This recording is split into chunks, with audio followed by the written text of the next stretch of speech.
نبی کریم صلی اللہ تعالی علیہ وسلم نے فرمایا کہ میں نے خواب دیکھا ہے، کچھ لوگوں کو میں نے قمیضیں پہنے ہوئے دیکھا، کچھ کی قمیضیں ناف تک تھیں، کچھ کی پیٹ تک تھیں اور کچھ کی گھٹنوں تک تھیں۔ عمر میں نے تمہیں بھی دیکھا ہے، تمہاری قمیض تو پیروں سے ٹکرا رہی تھی۔ تو حضرت عمر کہنے لگے حضور خواب کوئی دیکھتا ہے، تعبیر کوئی بتاتا ہے، پر یہاں کمال یہ ہے کہ خواب بھی آپ نے بتایا ہے، تعبیر بھی آپ ہی بتائیں گے۔ حضور پھر بتا دیں اس خواب کی تعبیر کیا ہے؟ تو حضور نے فرمایا تعبیر یہ ہے کہ کسی کا دین ناف تک، کسی کا گھٹنوں تک، کسی کا پیٹ تک، اور عمر تو سارا ہی دین میں لپٹا ہوا ہے، تو سارا ہی دیندار ہے، سارا ہی۔ حضرت عمر فاروق رضی اللہ تعالیٰ عنہ آئیڈیل ہیں، ایک ہیرو ہیں، اور حضرت عمر کا مرتبہ اور مقام یہ ہے کہ نبی کریم علیہ السلام نے فرمایا کہ جبریل امین 950 سال میرے عمر کی شان بیان کریں تو عمر کی شان ختم نہیں ہوتی۔ 950 سال اگر حضرت جبریل بھی بیان کریں تو یہ مقام ہے سیدنا فاروق اعظم کا۔ اللہ تبارک و تعالیٰ نے جس طرح سارے نبیوں میں شان حضور کو عطا فرمائی، اسی طرح تمام نبیوں کے حواریوں میں سب سے زیادہ شان حضور کے غلاموں کو عطا فرمائی۔ حضرت عمر فاروق کی زندگی میں جو چیز آپ کو بہت زیادہ ملے کہ وہ یہ ہے کہ آپ نے جتنا کڑا احتساب محاسبہ باہر والوں کا کیا ہے نا، اس سے زیادہ بڑھ کے اپنا اور اپنے گھر والوں کا کیا، کہ ہم جتنے لوگ ہیں ہمارا معیار یہ ہے کہ سامنے والا غلط ہے اور میں ٹھیک، یعنی دوسرے کا بچہ گلی میں نظر آ جائے تو اس کی غلطیاں نکلنی شروع ہو جائیں گی، اور میرا بچہ سارا شہر گھوم آئے ایک ٹائر پہ موٹر سائیکل پہ، تو ہم کہتے ہیں کہ ابھی بچہ ہے، انشاءاللہ سیانا ہو جائے گا۔ اگر ابا جی آج تک سیانے نہیں ہوئے اس کو سمجھا لیں، تو پھر بیٹے کا سیانا ہونا تو ہو سکتا ہے کہ وہ 60-70 سال لگ ہی جائیں۔ رات کو چہرے پہ نقاب ڈال کے نا تو مسجد کی گلیاں گھوم رہے تھے عمر فاروق، مدینے کی گلیاں گھوم رہے تھے، 1-2 گلیاں رہ گئیں تو فجر کا وقت ہو گیا، تو حضرت عمر اپنے غلام سے کہنے لگے نماز پڑھ لیتے ہیں اور باقی 2 گلیاں بعد میں گھوم لیں گے۔ حضرت عمر نے امامت کرائی تو نقاب اسی طرح چہرے پہ۔ ایک گلی سے گزر رہے تھے تو ایک بوڑھی اماں بیٹھی ہے خیمے میں، بوڑھی کچھ چہرے سے پریشان لگتی ہے، تو حضرت عمر غلام سے کہنے لگے اسے پوچھو کیوں پریشان ہے؟ ہمارا تو اپنا ابا پریشان رہتا ہے، ہم پوچھتے نہیں، ہم نہیں پوچھتے۔ ہماری اپنی اماں روتی رہتی ہے کہ چلو 2 گھڑیاں رات کو آ کے بیٹھے گا میرے پاس، لیکن وہ آتا ہے 2 درجن کنوں لے کے اور سیدھا اپنے کمرے میں جاتا ہے اور بیگم صاحبہ سے کہتا ہے کہ یہ 6 اماں کو بھی دے آؤ، اس نے کون سا کھانے ہیں، تو وہ پلیٹ میں لے کے آتی ہے۔ پھر ماں کا دل ٹوٹتا ہے کہ یہ کمائی تو میری تھی، یہ تو بوٹا میں نے پالا تھا، لیکن یہ کس بیوپاری کے ہاتھ چڑھ گیا۔ ہم تو اپنے ماں باپ کو ٹائم نہیں دیتے، لیکن جب لوگ اللہ سے ڈرتے تھے رویہ کیا تھا۔ حضرت عمر فاروق رضی اللہ تعالیٰ عنہ خادم سے کہنے لگے بوڑھی سے پوچھو، تو پوچھا اماں السلام علیکم، وعلیکم السلام، اماں کیا بات ہے؟ تو اماں کہنے لگی جاؤ دوڑو، تمہیں کیوں بتاؤں، دیہات کی سیدھی سادی بی بی، جاؤ بھاگ جاؤ۔ کہا نہیں اماں مہربانی کرو اندر تو آنے دو۔ بڑی منت کے بعد اماں مانی۔ عمر فاروق عام آدمی نہیں جس سے دنیا کامتی ہے۔ حضرت عمر اندر گئے، اماں کیوں پریشان ہو؟ تو اماں کہنے لگی تمہیں کیوں بتاؤں، میرا اپنا دکھ ہے، چل اماں بتا دے تیری مہربانی۔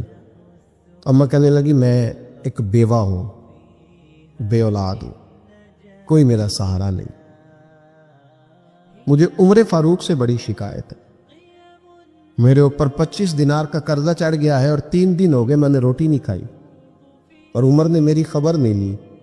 حضرت عمر کو پتہ چل گیا اللہ وارث ہے، اس کا کوئی 2-4-10 ہزار ووٹ کوئی نہیں،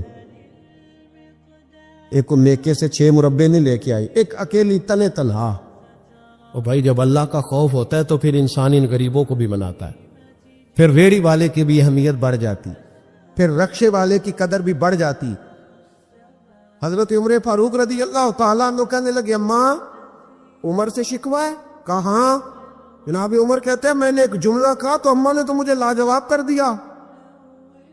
میں نے کہا اماں عمر کو کیا پتا کہ تو بھوکی ہے اور مقروض ہے, اسے کیا خبر؟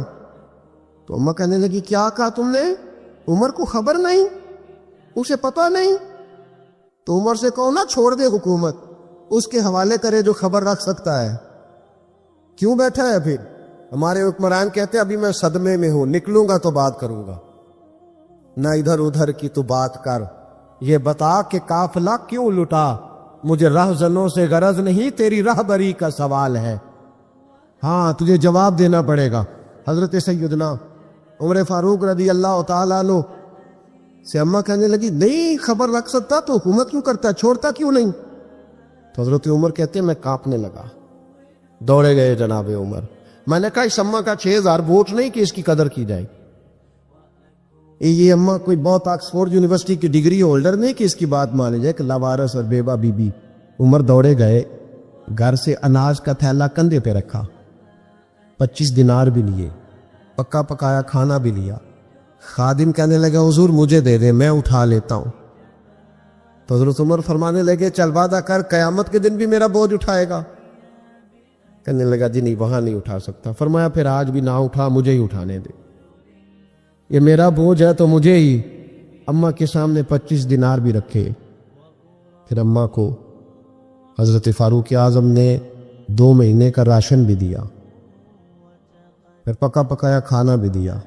معمولی آدمی کی بات نہیں کر رہا, 24 لاکھ مربع میل کا حکمران. حضرت عمر مدینے میں بیٹھ کے کبھی للکار دیں تو کیسر و کسرا کی ٹانگیں کانپے. جناب عمر فاروق رضی اللہ کھانا کھلا کے اماں چارپائی پہ تھی تو عمر نیچے بیٹھ گئے. کہنے لگے اماں چل عمر کو معاف کر دے, چل چل جانے دے, کوئی عرض نہیں, بیچارے کو پتہ نہیں چلا. تو اماں کہنے لگی تو نے پھر عمر کا ذکر چھیڑ دیا. بیٹے میرے گھاؤ بڑے گہرے ہیں, میرے زخم بڑے سخت ہیں, کلیجہ پھٹے تو تجھے دکھاؤں کتنی تکلیف میں ہوں. میں تو پکا ہوا پھال ہوں, کسی وقت بھی دنیا سے چلی جاؤں گی. میں نے عمر کو معاف نہیں کرنا. جب میں قبر میں جاؤں گی نا, نبی کریم علیہ السلام آئیں گے تو میں عمر کی شکایت کروں گی. میں کہوں گی حضور اس سے پوچھئے یا رسول اللہ بیوہ اور بوڑھی کا خیال ہی نہیں کیا. تو آپ کے غلام کہتے ہیں میں نے عمر کو کبھی اتنا روتے نہیں دیکھا جتنا آج روئے. کہنے لگے اماں عمر کو میں جانتا ہوں وہ کمزور ہے, یہ شکایت نہ لگانا, وہ کمزور ہے, مقابلہ نہیں کر سکے گا, یہ شکایت نہ لگانا, چل معاف کر دے. تو اماں کہنے لگی اچھا تو مجھے کچھ اچھا لگتا ہے, جا تیری خاطر عمر کو معاف کیا, تو پیارا لگا ہے, جا معاف کیا, تیری خاطر معاف کیا, تیری خاطر عمر کو معاف کیا. حضرت عمر فاروق کہنے لگے مجھے لکھ کے دو. کون اتنے جتن کرتا, کون؟ کسی سے کہنا جا اپنی اماں کو منا لے, تو کہتے ہیں نہیں میری غلطی کوئی نہیں, تو مناؤ کس بات پہ, ہمیں تو 20 دلیلیں آتی ہیں. جا ابا کے پیر پکڑ لے. پتہ ہے نبی پاک علیہ السلام نے فرمایا جس کا باپ راضی ہوگا اسی کا اللہ راضی ہوگا, اور جس کا باپ ناراض ہوگا وہ سارا دن وظیفے پڑھے, اس کا اللہ راضی. یہ ابو داؤد شریف کی حدیث ہے. نا جی بڑی مہربانی, پیسے نہ لائیے گا آپ. اب بات سنیں, وہ بھی میں سمیٹنے کی طرف آ رہا ہوں, ختم کر رہا ہوں, آپ میری بات پہ توجہ رکھ. عزیز بھائی, نبی کریم صلی اللہ تعالی علیہ وسلم نے جو اپنے غلاموں کی تربیت کی تو حضرت عمر فاروق کہنے لگے لکھ کے دو, لکھ دو. تو اماں کہنے لگی آپ لکھیں میں سائن کر دیتی ہوں, آپ لکھ دیں میں سائن کرتی ہوں. حضرت عمر نے لکھا فلاں بنت فلاں کو عمر سے شکایت تھی, پھر انہوں نے عمر کو معاف کر دیا. اماں سائن کرنے ہی لگی تھی کہ مولا علی شیر خدا آ گئے, حضرت عبداللہ ابن مسعود آ گئے. اوہو عمر یہاں بیٹھے ہوئے ہو, میں سارے مدینے میں تلاش کر رہا تھا, یہاں بیٹھے ہو, وہ کچھ لوگ ملنے آئے, نکلو. اماں نے سنا کہ یہ عمر تھے تو اماں اٹھ کے کھڑی ہو گئی. آئے ہائے عمر تھے, آپ عمر تھے. تو جناب عمر کہنے لگے اماں تو نے جو کہا ٹھیک کہا, لیکن اپنے وعدے پہ قائم رہ, یہ ذرا سائن کر دے. اماں نے سائن کیے تو حضرت عمر فاروق فرمانے لگے علی آ گئے ہو تو بطور گواہ تم بھی دستخط کر دو.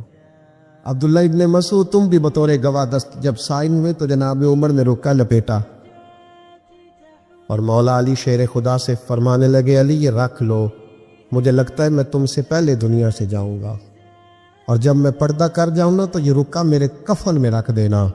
اگر حضور علیہ السلام نے پوچھا نا میری امت کے ساتھ کیا سلوک کر کے آئے ہو, تو رکا نکال کے کہوں گا یا رسول اللہ ایک بوڑھی ناراض تھی, میں اسے بھی راضی کر کے آیا. حضور یہ میں راضی. بھائی جب تک ہم اللہ سے نہیں ڈرتے معاشرہ اصلاح پذیر نہیں ہو سکتا. جب تک یہ وظیفہ پک نہیں جاتا کہ اللہ میرے ساتھ ہے اور اللہ مجھے دیکھ رہا ہے, تب تک حالات بہتر نہیں ہو سکتے. جب انسان یہ وظیفہ پکا لیتا ہے تو پھر چونٹی پہ بھی ظلم نہیں کرتا, پھر وہ گدھے کو ڈنڈا مارتے ہوئے بھی سوچتا ہے. میرے بھائی, ایک زمانہ وہ تھا جب حضرت عمر فاروق کی لونڈی نے کلمہ پڑھا. ہاں حضرت عمر لونڈی نے کلمہ پڑھا تو حضرت عمر نے اسے الٹا لٹکا لیا, درے مارتے. بی بی کہتی عمر مجھے اتنا مارتے کہ مارتے مارتے تھک جاتے, پھر پانی منگاتے, پانی پی کے پھر مارتے پھر مارتے.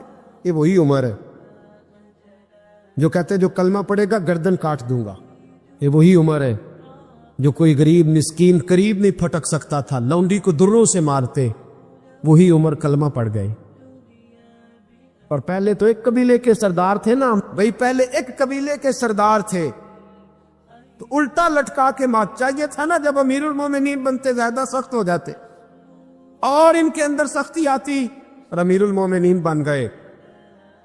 24 لاکھ مربع میل پر حکومت, 24 لاکھ مربع میل کا حکمران, چہرے پہ نقاب پہنا, کنز الاموال میں روایت موجود. وہی عمر جو کل غریب عورت کو دروں سے مارتے ہیں, وہی عمر. انقلاب آ گیا, سوچ بدل گئی, نگاہ اور دل مسلمان ہو گئے.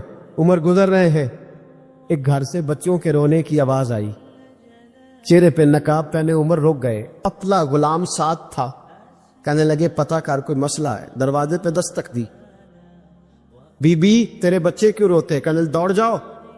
کون ہوتے ہو؟ تمہیں کیوں بتاؤں؟ غریب ہر ایک کو نہیں داستان بتائیں. ابھی ایک جماعت آ گئی, مجھے بتاؤ میں حل کروں گا. پھر دوسرا آ گیا زخم ٹٹول لے, مجھے بتاؤ میں کس کس کے سامنے زخم کھولے, کس کس کو بتائیں. یہ بھی کہنے لگی جا دوڑ جا. درجنوں آتے ہیں روز پوچھتے ہیں, پوچھ کے تو بھی جا. آدھی رات کو تو کون ہے؟ حضرت عمر منت کرنے لگے, کہنے لگے بی بی تیری مہربانی بتا تیرے بچے کیوں روتے ہیں. تو عورت تڑپ کے بولی, کہنے لگی تو نہیں جاتا تو سن پھر. میرے بچوں کی غلطی یہ ہے کہ یہ غریب بھی ہیں اور یتیم بھی ہیں. ان کی غلطی ہے کہ ان کا باپ چلا گیا. ان کی غلطی یہ ہے میں نے غریب گھروں میں پرورش پائی ہے. ان کی غلطی یہ ہے کہ ان کا دادا رئیس نہیں تھا. ان کی کوتاہی یہ ہے کہ ان کا نانا جاگیردار نہیں تھا. ان کی غلطی یہ ہے کہ ان کی ماں جہیز میں کچھ لے کے نہیں آئی. اور کیا پوچھنا ہے؟ حضرت عمر کہنے لگے بہن ماجرا کیا ہے؟ کہنے لگی باپ انتقال کر گیا. عمر جب سے حکمران بنا ہے اس گاؤں میں کبھی اس نے پھیرا ہی نہیں ڈالا, وہ آیا ہی نہیں. میری غریبنی کے بچے ساری ساری رات بھوک سے روتے, وہ کبھی آیا ہی نہیں. یہ غلطی ہے. پہلے تو میں کچھ نہ کچھ ان کو خشک روٹی کھلا دیتی تھی, آج تو گھر میں کوئی شے نہیں. شام سے لے کر پانی اور روڑے ہنڈیا میں ڈالے ہیں, پکاتی جاتی ہوں.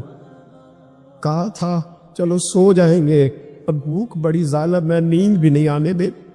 سب روگ اندر روگ محمد, جس کا نام غریبی کنڈ بلا کے لنگ جاندے نہیں دوست یار قریبی. کب بھوک بڑی ظالم ہے, پیٹ بھوکا ہو تو یہ بھی نہیں آتی. سوچتی تھی سو, اب تہجد کا وقت ہے پر سوتے نہیں. اب بتاؤ میں کیا کروں. عمر تو 24 لاکھ مربع میل کا حکمران ہے, اس کچی بستی میں کیسے پھیرا ڈالے گا. حضرت عمر دوڑے گئے. 60 سال عمر, کندھے پہ اناج کا تھیلا رکھا, کندھے پہ. غلام کہتے حضور مجھے دے دے, اور میں بتا قیامت میں بھی میرا بوجھ اٹھائے گا. اور حضرت عمر لائے. پھر عمر نے اس بی بی کے گھر میں چراغ روشن کیا. پھر بوڑھے عمر کہتے میری بیٹیاں تھیں, میری بیویاں تھیں, میں نے کھانا کبھی نہیں پکایا تھا. میں نے اس بی بی سے کہا بہن تو بیٹھ جا. بیٹھ گئی. عمر کہتے میں نے آگ جلائی. آپ کے غلام کہتے ہیں جب عمر آگ میں پھونکے مارتے تھے تو ان کی داڑھی سے دھواں نکلتا تھا. عمر نے آگ جلائی. پھر فاروق کہتے ہیں میں نے کبھی روٹی نہیں پکائی تھی پر آج میں نے آٹا بھی گوندا. 24 لاکھ مربع میل کا حکمران. او بھائی جب تیرا دل اور نظر مسلمان ہوتی ہے تو پھر تو جھوٹے دعوے نہیں کرتا. پھر دین تیرے لفظوں میں، جملوں میں، تقریروں میں نہیں رہتا. حضرت سیدنا عمر فاروق رضی اللہ تعالیٰ عنہ آٹا گوندتے، داڑھی ساری آٹے سے بھر گئی. پھر عمر فاروق روٹیاں پکاتے تو ہاتھ جلتے. پھر سالن پکایا. پھر عمر نے دسترخوان بچھایا. پھر وہ چھوٹے چھوٹے بچوں کا عمر نے منہ دھلایا. پھر فاروق اعظم روٹی کے لقمے ان کے منہ میں ڈالتے اور روتے، کہتے بیٹو عمر کو پتہ نہیں چلا کہ تم بھوکے تھے. بیٹیوں عمر کو خبر نہیں تھی. عمر سے ناراض تو نہیں ہو. چھوٹے چھوٹے بچے کہتے ہمیں تو پتہ بھی نہیں عمر کون ہے. عام کیا بات. پھر ان کو عمر فاروق نے کھلایا. پھر فاروق اعظم ٹرین میں بیٹھ گئے، ان کو ہنساتے رہے. غلام کہتے حضور اب کیا کرتے ہو؟ فرمایا جو میری وجہ سے روئے تھے انہیں خوش نہ کروں. ہمارے بزرگوں نے وہ لکھا ہے کہ جب انسان کو اللہ نعمتیں دیتا ہے تو پھر رب کا حکم ہے کہ اس پر شکر بھی کرے. نعمتوں پر اللہ کا شکریہ نہ کرنے پر بھی استغفار کرنا چاہیے کہ اللہ تو نے بڑا کچھ دیا تھا پر میں شکر ادا اس پر بھی. ہمارا تو اب یہ حال ہے کہ جو ہمارے پاس چیزیں ہیں وہ ہم کہتے ہیں یہ تو میرا حق تھا، لیکن جو نہیں وہ مجھے فٹافٹ ملنی چاہیے. مطلب اگر میرے پاس صحت ہے تو اس کو میں اپنا حق سمجھ لیتا ہوں کہ یہ تو میرا، یہ چونکہ ٹھیک ہے جی یہ تو صحیح ہے، تندرستی ہے یہ تو ٹھیک ہے، لیکن کار کوئی نہیں، وہ ذرا مل جانی چاہیے. اولاد تو میرے پاس ہے، وہ تو میرا حق تھا، میرا رائٹ تھا، معاذ اللہ وہ تو ہم نے حق بنا لیا. اور میرے پاس بنگلہ کوئی نہیں، وہ مجھے فٹافٹ مل جانا چاہیے. بھئی یہ کس طرح تیرا حق تھا؟ کس حساب سے؟ یعنی جو چیزیں ہیں ان کو سنبھالنے کی فکر نہیں ہے، اور جو نہیں ہے ان کے طلب کی فکر لگی ہوئی ہے. شکر نعمت کو محفوظ کر دیتا ہے. شکر نعمت کو محفوظ کر دیتا ہے، اور ناشکری نعمت کو لَئِن شَكَرْتُمْ لَأَزِيدَنَّكُمْ وَلَئِن كَفَرْتُمْ إِنَّ عَذَابِي لَشَدِيدٌ. اللہ فرماتے شکر کر میں تیری نعمتوں میں اضافہ کر دوں گا، اور ناشکری کرے گا تو عذاب دوں.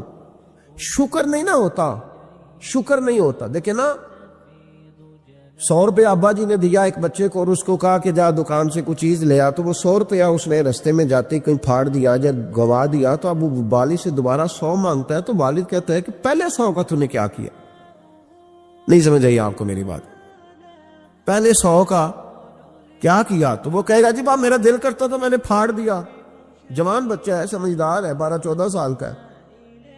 میرا دل کیا تھا میں نے پھاڑ دیا، ختم ہو گئی بات. تو ابا نیا 100 دے دے گا.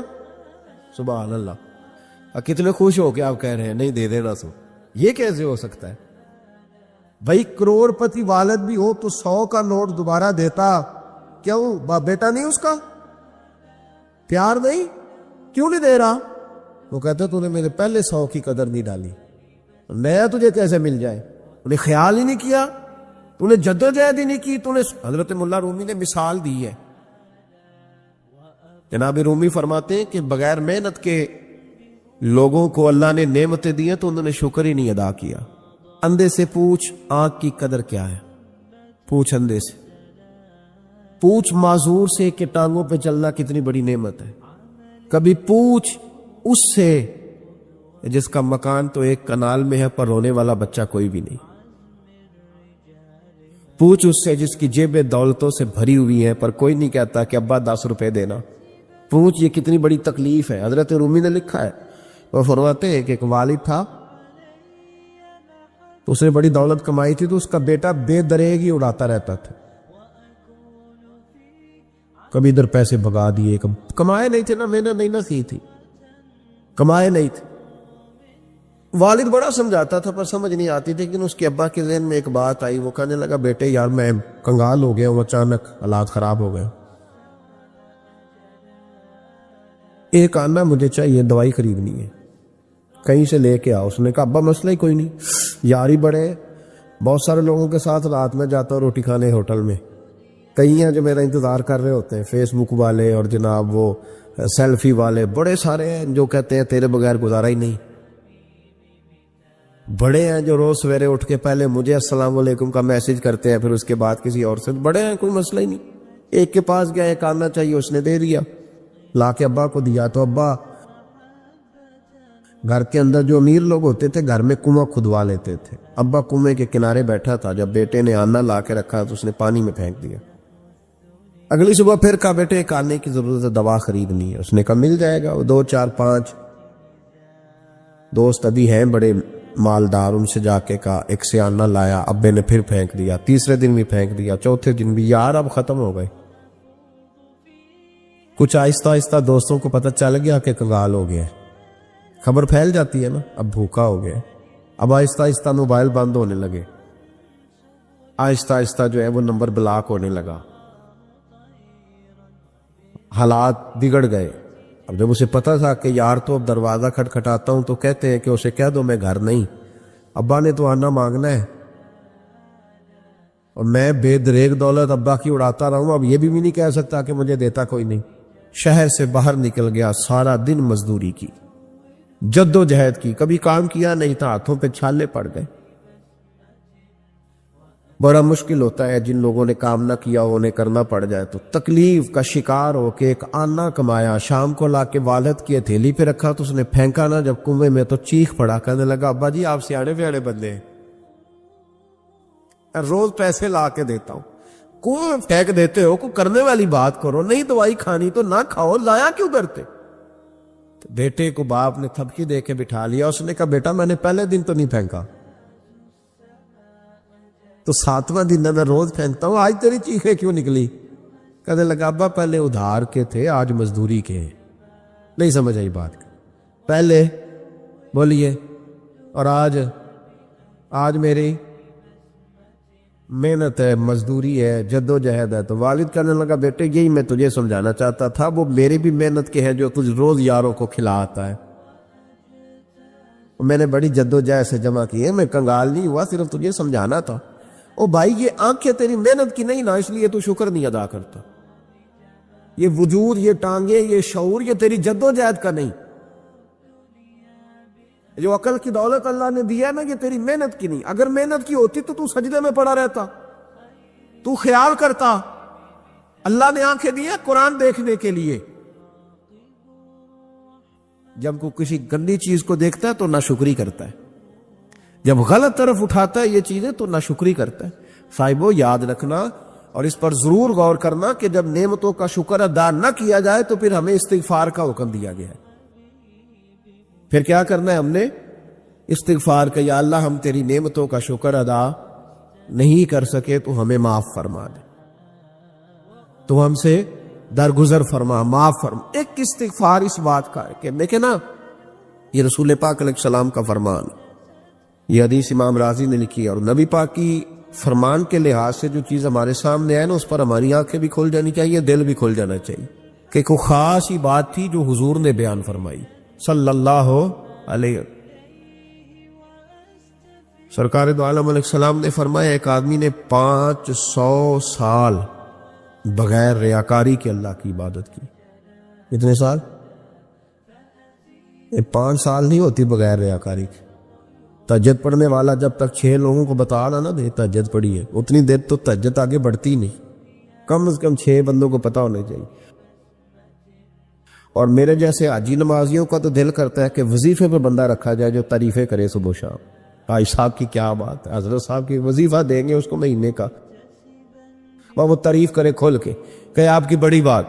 یہ مرض ہے، تعریف سننا نا یہ بیماری ہے، اس نے جھوٹ کو جنم دیا ہے، بہت بڑا مرض ہے. حضرت سعدی نے اس پر بہت بڑے مقالہ جات لکھے اور فرماتے ہیں یہ مرض کچھ لوگوں میں بہت زیادہ ہوتا ہے. ایک امیروں میں، امیر لوگ ناراض نہ ہو جائیں پر انہوں نے کہا ہے تو کوئی حکمت ہوگی نا. امیروں میں تعریف سننے کا مرض بہت زیادہ ہوتا ہے. فرماتے ایک بادشاہوں میں اور تیسرا عورتوں میں، ان میں یہ بیماری بہت زیادہ ہوتی ہے. کوئی تعریف نہ کرے تو خود اپنی کرنی شروع کر دیتے ہیں، خود ہی کہہ دیتے ہیں کہ وہ کیا بات سی، میرے ابا جی تے وہ تے 100 حال چلدا سی تے 150 بندہ ٹکر کر ابا جی دی چھڈ تو دس تیرے کنے چل دین. تیرے کو کتنے بندے روٹی کھانے؟ اپنی بات کرنا. اقبال کہتا تھے تو وہ آبا تمہارے ہی مگر تم کیا ہو. ہاتھ پہ ہاتھ درے منتظر فردا. ابا جی کی دادا جی کے چھوڑ اپنی کر. ہمیں تو تیرا پتہ ہے, تو اپنی بات کر. تیرے اندر بھی کوئی چیز ہے کہ نہیں؟ ابا دادا تو سب کے بڑے ہیں. حضرت آدم کی اولاد ہے تو حضرت آدم نبی تھے, تو باپ دادا تو سب کے بڑے بڑے ہی ہیں. بات یہ ہے کہ اپنی بات کرنی چاہیے نا. یہ بیماری ہے, یہ نقص ہے. 500 سال بغیر ریاکاری کی عبادت, اور بیان میرے نبی کریم علیہ السلام فرما رہے ہیں. 5 بولیے, یہ بہت بڑا مسئلہ ہے. دکھاوا نہ ہو, ریاکاری نہ ہو. ہم مجالس میں جاتے ہیں نا جناب, محافل میں, تو لسٹ ملتی ہے, یہ چوہدری صاحب نے صدارت ہے, انہوں نے خصوصی تعاون کیا ہے, تو یہ فلانے صاحب ہے, تو ان کا بھی نام لینا ہے. تو میں کبھی کبھی کہہ دیتا ہوں کہ یار آپ نے تو کہا تھا یہ نبی پاک کی تعریف کی محفل ہے, اور یہ آپ نے لسٹ لگا دی ہے پوری تعریف کرنے والوں کی. کچھ ضروری ہے کسی کا نام لینا اور اس کا جناب ذکر کرنا اور اشتہار پہ اس کی فوٹو آنا؟ یہ کچھ ضروری ہے؟ ویسے بھی کوئی اچھا لگتا ہے کہ نبی پاک کے نام کی محفل اور میں صدارت کر رہا ہوں؟ ڈرنا چاہیے نا مجھے اللہ تعالیٰ سے. حضور کی محفل اور میری صدارت, اس پر کبھی غور کرے. اگر کوئی راہ طریقت کا مسافر ہوگا تو تڑپ جائے گا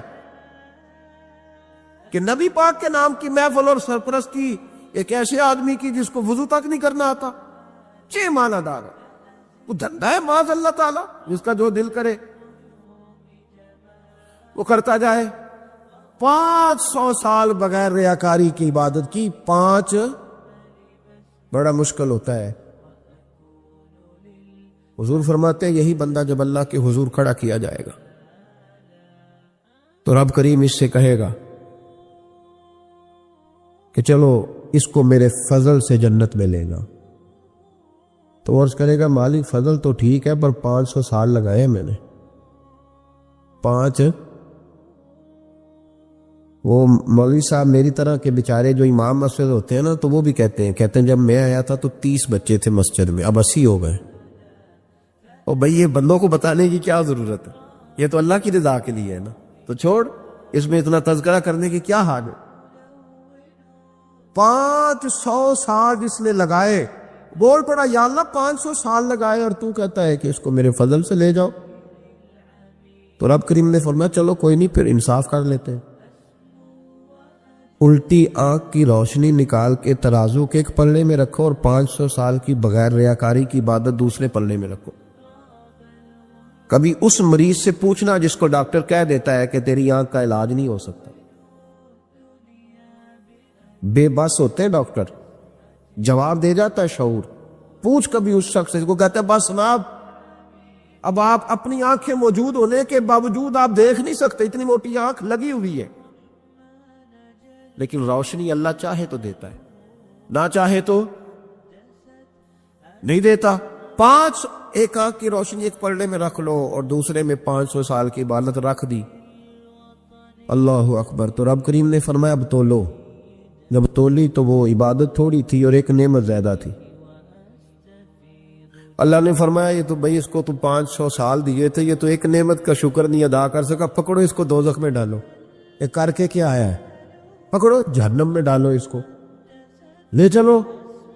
ترمذی شریف کے لفظ ہے, نبی پاک نے ہمیں سمجھایا اور ایک جملے میں ساری بات ختم کر دی. حضور فرمانے لگے تو اللہ کی تھوڑے دیے ہوئے رزق پہ راضی ہو جا, وہ بھی تیری تھوڑی عبادت سے راضی ہو جائے گا. اور اگر تیرا پروگرام ہے نا لمبی چوڑی جائیداد ہوگا تو پھر سجدے بھی لمبے کر, پھر لمبے کر میں تو بھی. یہ کیا بات ہوئی؟ یہاں جتنی دولت بڑھتی جاتی ہے عبادت سکڑتی جاتی ہے, وقت ہی نہیں, ٹائم ہی نہیں. یہ بڑھا پھر. تو جب دوزخ میں جانے لگا نا تو پھر خیال آیا, تو حضور فرماتے استغفار کرنے لگا. کہنے لگا اللہ میں بھول گیا تھا, اللہ مجھے غلطی لگ گئی. استغفار کر رہا. تو جب اس نے استغفار کیا تو رب کریم تو پہلے ہی بڑا قبول کرنے والا ہے. یا اللہ میں بھول گیا, تو فرمایا چلو جو استغفار کرے اسے تو میں ویسے ہی معاف کر دیا کرتا ہوں, اسے بخش دو, اسے میرے فضل سے جنت میں لے جاؤ. پہلا استغفار ہمارے بزرگ نے ایک مراقبہ کراتے تھے. مراقبہ ان فی خلق السماوات والارض واختلاف اللیل والنہار لآیات لأولی الالباب. مراقبہ ہوتا تھا اللہ کی نعمتوں پر غور کرنے کا نام. تو اکیلا بیٹھ، گردن جھکا اور غور کر خدا کا فضل کتنا ہے اور میری اس میں محنت کتنی، اس کا شمار کر. اس طرح کر کے 2 خانے بنا، ایک خانے میں اللہ کی نعمت رکھ اور دوسرے میں پھر اپنی محنت رکھ. اس کو کہتے ہیں مراقبہ. یہاں سے مراقبہ سٹارٹ ہوتا ہے. اور اگر تو شکر ادا کر رہا ہے تو پھر ٹھیک ہے، ورنہ پھر استغفار کر، پھر اللہ کے حضور معافی مانگ، پھر اس کے حضور آہوزاری کر، پھر اس سے کہہ کہ وہ معاف کرے. ہم لوگ یہ والا مراقبہ نہیں کرتے، اس لیے جو چیز ہے وہ تو میرا حق تھا، مجھے فٹافٹ دوسری بھی چاہیے. استغفار کریں اس لیے کہ ہم شکر ادا صحیح طور پر کر سکے. پھر اس کے بعد دوسرا استغفار اس وقت ہوتا ہے اللہ اکبر کہ جب انسان باشعور زیادہ ہو پر بے عمل بھی اتنا ہی زیادہ ہو، اسے بھی استغفار زیادہ کر دو چاہیے. آپ میرے سمیت کسی بھی آدمی کو چھیڑیں گے نا تو دنیا اور مافیہا کی وہ باتیں کرے گا، لیکن جب اس کا عمل دیکھا جائے گا تو کچا سا، پلپلا سا، کمزور سا. یعنی ایسے لوگ ہیں جو ماں باپ کی عظمت پر 6 گھنٹے تقریر کر سکتے ہیں، لیکن اگر ان کی اماں سے جا کے پوچھا جائے کہ بیٹے کا حال کیا ہے جی، تو کہتے ہیں بڑی تکلیف میں ہو. اپنے بیٹے کے سبب سے وہ بڑی آزمائش کا شکار. بھئی تیری 6 گھنٹے کی تقریر کا معنی کیا ہوا؟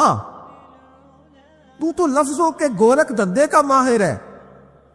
لفظوں میں ادھر گیا ہوا تھا بڑی دور پنجاب کے ایک شہر میں، تو ایک صاحب مجھے کہنے لگے کہ میری 21ویں سالانہ محفل ہے. میں نے کہا آپ نماز پڑھتے؟ کہتے نہیں. تو میں نے کہا محفل کا کیا معنی رکھا ہوا ہے آپ نے؟ یہ کیا ہے، رسم ہے؟ فلاں بہت بڑے عالم کو میں نے بلایا، فلاں کو بھی بلایا، فلاں نعت خامی کو. یہ کیا ہے؟ اگر تو نمازی نہیں آج تک، اس کو کیا سمجھتا ہے تو؟ میرے جی فلاں بزرگ سے بھی تعلقات ہے، تو نے کیا حاصل کیا ان سے؟ تعلقات کا کیا مطلب ہوتا ہے؟ فوٹو آتی ہے ساتھ، اخباروں میں تصویر لگ گئی، فیس بک پہ